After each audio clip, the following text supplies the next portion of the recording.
ಈ ಮನಸ್ಸಿಗೆ ಕೆಲವು ಪ್ರಾಬ್ಲಮ್ಸ್ ಇದೆ, ಮನಸ್ಸಿಗೆ ಕೆಲವು ವೀಕ್ನೆಸ್ ಇದೆ, ಅದನ್ನು ಗಮನಿಸ್ಕೋಬೇಕು.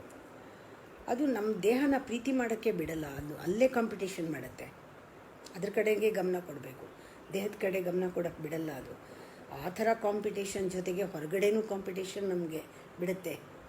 ನೋಡು ಬೇರೆಯವ್ರದ್ದು ಮಾಡ್ತಿದ್ದಾರೆ, ನೀ ಇದು ಮಾಡು, ಅದು ಮಾಡು, ಅದು ಮಾಡು, ಸ್ಪರ್ಧೆ ತಂದು ಒಡ್ಡತ್ತೆ, ಗುರಿ ಹೇಳುತ್ತೆ, ಆಂಬಿಷನ್ ಎಲ್ಲ ಕೊಡುತ್ತೆ.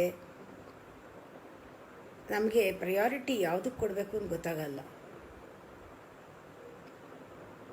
ಆಗ ಪ್ರಯಾರಿಟಿ ನಮಗೆ ರಿಯಾಲಿಟಿ ಯಾವುದು ಅಂದರೆ ವರ್ಲ್ಡ್ಲಿ ಥಿಂಗ್ಸೇ ರಿಯಾಲಿಟಿ ಆಗೋಗುತ್ತೆ. ಹಾಗೆ ದೇಹದ ಮೇಲೆ ತುಂಬ ನಾವು ದೌರ್ಜನ್ಯ ಮಾಡ್ತೀವಿ. ನೋಡಿ, ಭಾರತ ದೇಶದಲ್ಲಿ ಹಾಗಿರಲಿಲ್ಲ. ಭಾರತ ದೇಶದಲ್ಲಿ ಬ್ರಾಹ್ಮಣರು, ಅದರಲ್ಲಿ ಎಸ್ಪೆಷಲಿ ಅವರಿಗೆ ಟಾಪ್ ಪ್ರಯಾರಿಟಿ, ರಿಯಾಲಿಟಿ ಪ್ರಯಾರಿಟಿ ಎಲ್ಲನೂ ಕೂಡ ದೇವರು. ಹುಟ್ಟು ಸಾವಿನ ಮಧ್ಯ ದೇವರು ಅಷ್ಟೇ. ಆವಾಗ ಅವ್ರದ್ದು ದೇಹ ಮನಸ್ಸು ಎರಡೂ ಆರೋಗ್ಯವಾಗಿತ್ತು.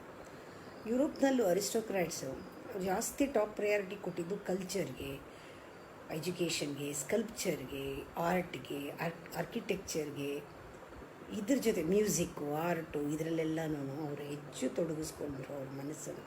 ಅದು ಆರೋಗ್ಯವಾಗಿತ್ತು ಆ ಟೈಮ್ನಲ್ಲಿ.